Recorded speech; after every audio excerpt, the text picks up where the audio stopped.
Ate part 2 po. So guys.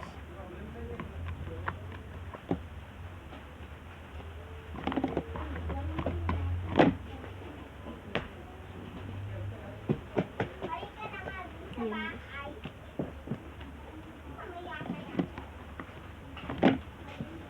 Bubuksan mo.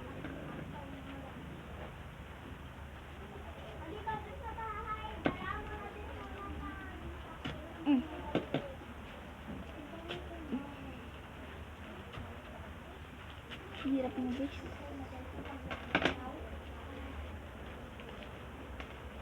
So ayan na siya. Nakuha na siya.